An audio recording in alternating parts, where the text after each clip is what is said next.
বাইজিদের মায়ের স্বপ্ন ছিল বাচ্চা পেটে লইয়া স্বামী হারাইছে। বাইজিদের মা সন্তানটাকে আলেম বানাবে, মাদ্রাসায় যায়, মাদ্রাসার গেটে দাঁড়ায়া বাইজিদের মা বলে, এ বাইজিদ, উস্তাদের কাছে লইয়া আইছি, তোরে মানুষ বানাই বেললে, মানুষের মতো মানুষ হবি, আলেম হবি, ওলি হবি।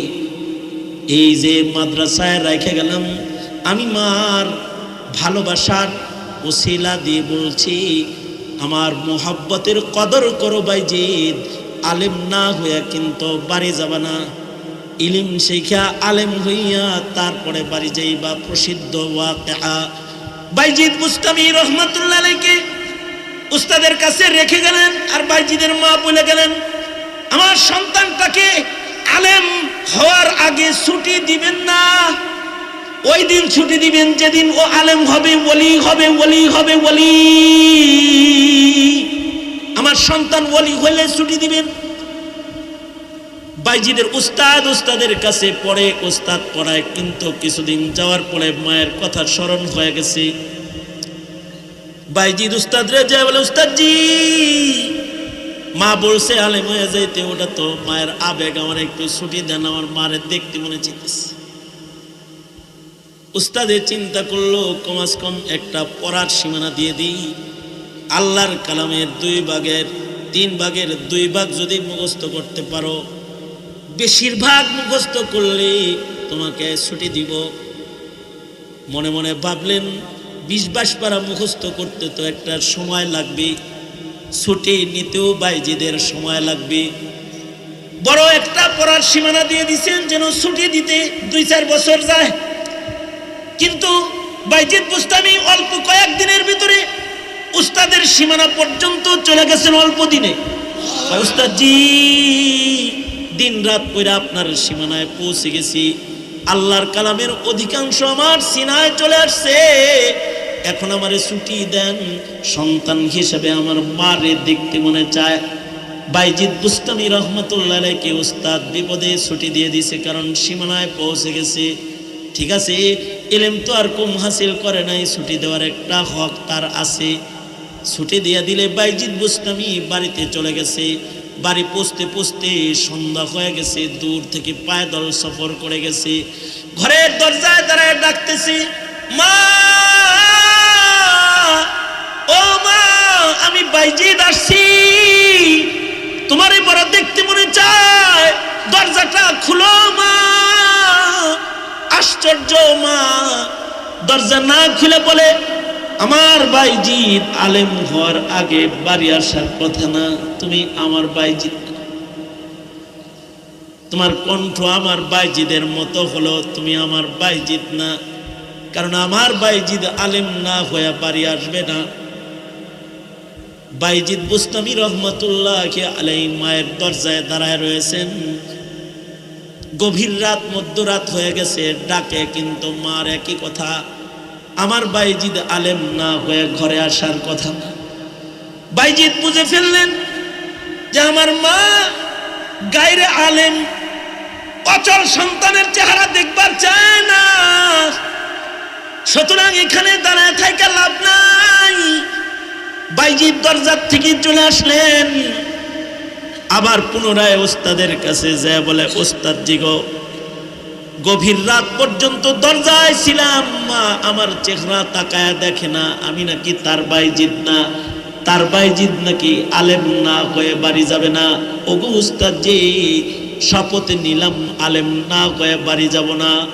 ওই যে আসছে কোরআন হাদিস শিখা, যুগ পার হয়ে গেছে। বাইজিদ বুস্তামি রহমাতুল্লাহ আলাইহি এখন বড় আলেম, বড় মুহাদ্দিস হয়ে গেছেন।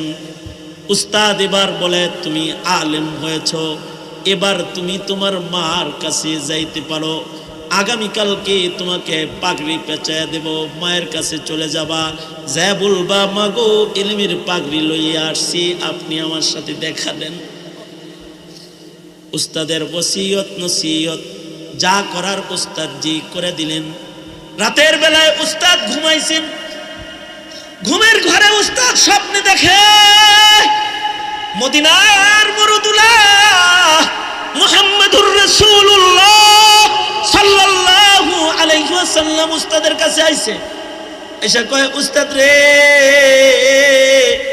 কালকে আমার বাইজিদের মাথায় তুই পাগড়ি পেঁচায় তারে ছুটি দিবি বাড়ি যাওয়ার, একটা পাগড়ি দিস না, আমি নবীর পক্ষ থেকে সুপারিশ তারে দুইটা পাগড়ি পেঁচায় দিবি।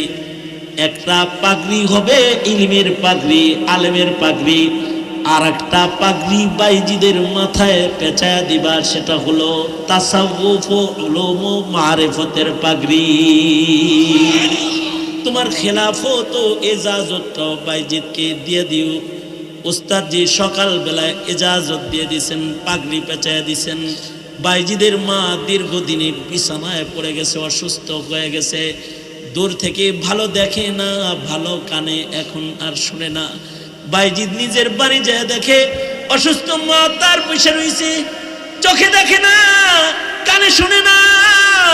কাছে যায় বলে, মা আমি তোমার আলেম সন্তান বাইজিদ আইছি। একথা বলতেই মাকে বাইজিদ জড়ায় ধরলে, বাইজিদ মাকে জড়ায় ধরেছে।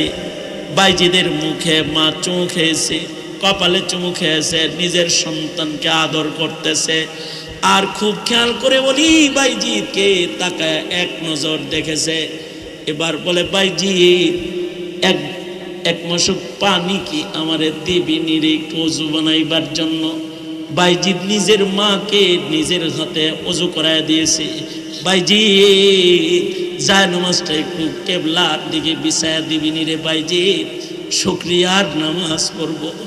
তোর বাবার আমানত পেটে আসার পরে তোর বাবারে হারায় ফেলেছি, ওয়াদা করেছি মনে মনে যে সন্তান আলেম বানায় তার চেহারাটা দেখে তোর বাবার কাছে আমি যাব, যা বলবো তোমার আমানতকে নষ্ট করি নাই, এটারে আলেম বানায় রেখে এসেছি। ওই আশায় এতদিন পর্যন্ত আল্লাহর কাছে হায়াত চেয়েছি। তুই আমারে ওযু করার পানি দে, কেবলা মুখী করে দে। আমার আশা মহান আল্লাহ পুরা করছে। 2 রাকাত সালাতুশ শুকর আমি পড়বার চাই। জিন্দেগীর শেষ 2 রাকাত সালাতুশ শুকর বাইজিদের মা আদায় করে সেজদায় পড়ে বলে, ওগো আল্লাহ, আলেম বাইজিদের চেহারা দেখলাম, আমি যদি বেঁচে থাকি তাহলে আমার খেদমত করতে গেলে আমার সন্তান তোমার দ্বীনের খেদমত করতে পারবে না। ওগো আল্লাহ, এই সন্তান দিয়ে দুনিয়ার খেদমত আমি লইতে চাই না। আল্লাহ, এবার আমার তোমার কাছে যাওয়ার সময় হয়ে গেছে, তুমি আমাকে নিয়ে যাও। এই কথা বলে বাইজিদের মা সেজদায় পড়ে একদিক দিয়ে কালিমা পড়ছে, আর একদিক দিয়ে জায়নামাজের পরে ওফাত হয়ে গেছে। মৃত্যুর সময় কত শান্তি, কত সুকুন, কত ইতমিনান, কত সালামতি। ওয়াসসালামু আলাইয়া ইয়াউমা উলিদতু ওয়া ইয়াউমা আমুতু ওয়া ইয়াউমা উবআসু হাইয়া।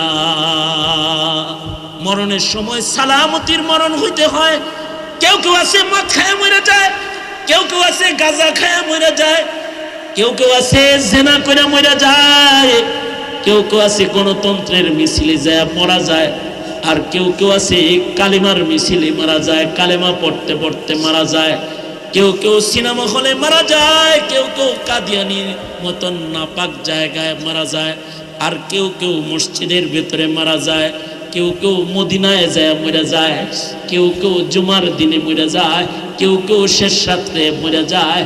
জন্যে মরণটা আল্লাহর কাছে ভালো চাইতে হয়, কারণ মরণ যাদের ভালো হয় কবর তাদের জান্নাত হয়। মরণ ভালো তো কবর ভালো, এ কারণে আল্লাহর কাছে ভালো মওত চাইবা। যতদিন বেঁচে থাকবা কালিমার মওত চাইবা। আল্লাহর রাসূল বলেছেন, কেউ যদি মরার আগ দিয়া বলে লা ইলাহা ইল্লাল্লাহ, তার মৃত্যু তার জন্য জান্নাতের দরজা হয়ে যাবে। আল্লাহু আকবার করে বলে। মরণটা যেন কালিমা পড়া অবস্থায় হয়। এজন্য মেহনত করতে হয় যে আমার মরণ যেন ভালো হয়। আশা করা যায়, আমি আকাবিরদের কথা নকল করতেছি। আপনারা যারা এর রাত 11টার সময় আলেমদের সামনে বসে আছেন, মাদ্রাসায় বসে আছেন, আশা করা যায় আপনাদের নফসটা নফসে আম্মারা না। কারোর নফসে যদি লাওয়ামা নফস হয়, কারোর নফস যদি আলেম পছন্দ করে, নামাজ পছন্দ করে, কোরআন তেলাওয়াত পছন্দ করে, জিকির পছন্দ করে, কারোর নফস যদি ইবাদত পছন্দ করে, তাহলে বুজুর্গরা বলেন ওই মানুষগুলোর খাতিমা বিল খায়ের।